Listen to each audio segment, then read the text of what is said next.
Hi friends, welcome back to my channel. ಇವತ್ತಿನ ವಿಡಿಯೋದಲ್ಲಿ ನಾನು ಗಣೇಶನಿಗೆ ಪ್ರಿಯವಾದಂತಹ ಮೋದಕನ ಕೇವಲ ಒಂದು 10 ನಿಮಿಷದಲ್ಲಿ ಎರಡೇ ಪದಾರ್ಥಗಳನ್ನ ಬಳಸಿ ಯಾವ ರೀತಿ ಮಾಡೋದು ಅಂತ ನೋಡೋಣ.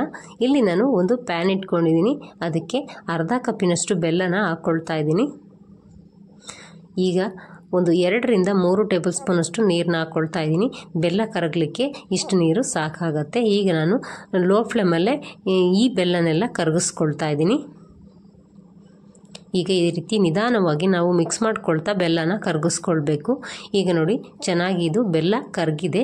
ಈಗ ನಾವು ಇದನ್ನು ತಿರುಗಿಸ್ಕೊಳ್ತಾನೆ ಇರಬೇಕಾಗತ್ತೆ. ಈಗ ಅದು ಸ್ವಲ್ಪ ಗಟ್ಟಿ ಬರ್ತಾ ಇದೆ ಬೆಲ್ಲದ ಪಾಕ ಅಂತ ಅಂದಾಗ ನಾನಿಲ್ಲಿ 1 ಕಪ್ಪಿನಷ್ಟು ತೆಂಗಿನಕಾಯಿ ತುರಿನ ಹಾಕ್ಕೊಳ್ತಾ ಇದ್ದೀನಿ. ನೀವು ಬೇಕು ಅಂದರೆ ಇದನ್ನು ಗ್ರೈಂಡ್ ಮಾಡಿ ಕೂಡ ಹಾಕ್ಕೊಳ್ಬೋದು. ನಾನು ಹಾಗೆಯೇ ತುರಿದು ಹಾಕ್ಕೊಳ್ತಾ ಇದ್ದೀನಿ.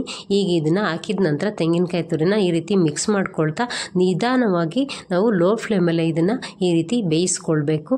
ಸುಮಾರಾಗಿ ಒಂದು 5 ರಿಂದ 6 ನಿಮಿಷಗಳ ಕಾಲ ಇದನ್ನು ಫ್ರೈ ಮಾಡಲಿಕ್ಕೆ ಟೈಮ್ ಆಗುತ್ತೆ.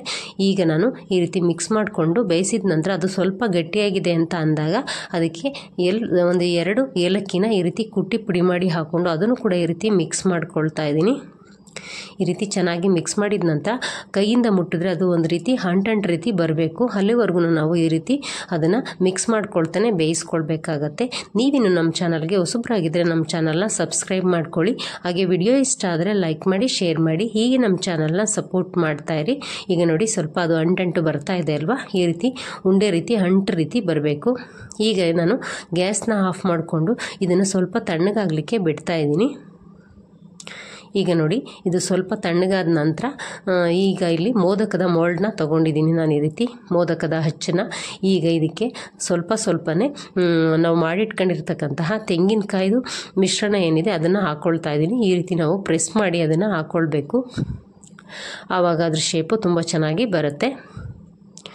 ಈಗ ಈ ರೀತಿ ಹಾಕಿ ನಾವು ಚೆನ್ನಾಗಿ ಪ್ರೆಸ್ ಮಾಡಬೇಕು. ನಂತರ ಅದನ್ನು ತೆಗೆದುಬಿಟ್ರೆ ಸಖತ್ ಟೇಸ್ಟಿಯಾದಂತಹ ದೇವರ ನೈವೇದ್ಯಕ್ಕೆ ಗಣೇಶನಿಗೆ ಪ್ರಿಯವಾದಂತಹ ಮೋದಕ ರೆಡಿಯಾಗುತ್ತೆ. ನೀವು ಕೂಡ ನಿಮ್ಮ ಮನೆಯಲ್ಲಿ ಮಾಡಿಕೊಂಡು ಯಾವ ರೀತಿ ಬಂತು ಅಂತ ನನಗೆ ಕಮೆಂಟಲ್ಲಿ ತಿಳಿಸಿ. ಇದೇ ರೀತಿ ಈಸಿ ರೆಸಿಪಿಗಾಗಿ ನೀವು ನಮ್ಮ ಚಾನಲ್ನ ಇದೇ ರೀತಿ ವಾಚ್ ಮಾಡ್ತಾಯಿರಿ. ಮುಂದಿನ ವಿಡಿಯೋದಲ್ಲಿ ಇದೇ ರೀತಿ ಈಸಿ ರೆಸಿಪಿಯೊಂದಿಗೆ ನಾನು ನಿಮ್ಮನ್ನು ಭೇಟಿ ಆಗ್ತೀನಿ. Thank you for watching.